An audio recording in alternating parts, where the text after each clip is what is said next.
We have to make the decisions now in order to have a better lifestyle for our children by the year 2050.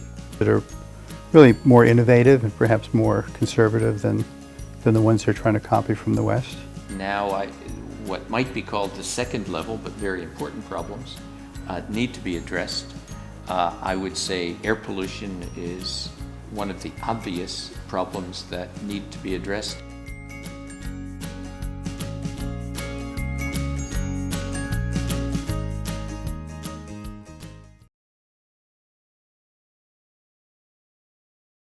If the leaders of the world become aware of the challenges that you children, when you will be 40 or 50 years old, 35 years from now, you and your children and the children of our children will confront dramatically different challenges than the ones that we're confronting today. When your children and the children of my children will reach 2050 and the world will be 9 billion people, they will confront different wars about different challenges. The wars will be about clean drinking water. The wars will be about food security, because we will be 2 billion more people to eat and the water will be contaminated. Number 3,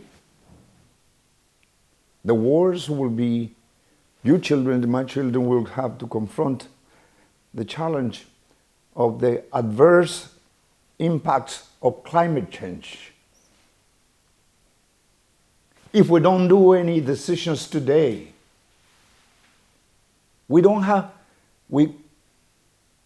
cannot have the luxury to wait until 2050 to make decisions. We have to make the decisions now in order to have a better lifestyle for our children by the year 2050.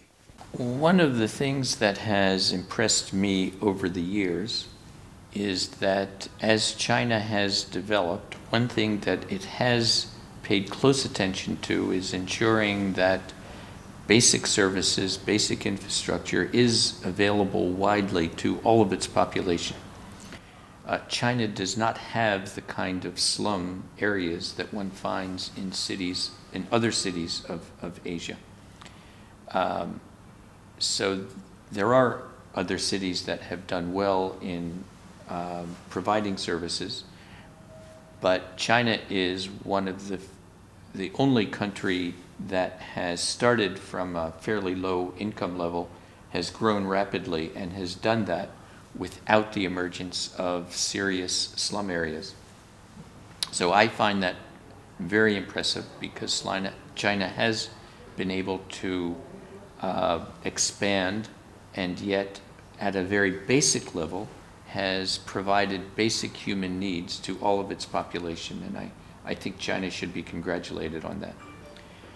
It has problems. Every country has problems, and certainly now what might be called the second level, but very important problems, need to be addressed. I would say air pollution is one of the obvious problems that need to be addressed. I think many people in China recognize that, and so I hope that's a big part of the coming agenda. I think there's a lot of poverty in the world. A significant portion of all of the people on Earth are living in poverty. China is having a tremendous period of expansion right now, and an awful lot of people in China are entering the middle class for the first time. And it's hard to know where that's going to stop. The economic boom is continuing, but one of the big challenges, of course, is that like the middle classes every place in the world, they're going to be challenged now in the 21st century to adopt lifestyles which are not quite as consuming as the lifestyles of people in the 20th century. So right now there's a big desire for middle-class Chinese to adopt all of the trappings of Western society. And I think we're all looking at the 21st century for people to be living a more conservative lifestyle, consuming less. And so it's a challenge for all the middle class in the world, but especially for China that's just becoming middle class. It's an opportunity to adopt lifestyles that are really more innovative and perhaps more conservative than the ones they're trying to copy from the West.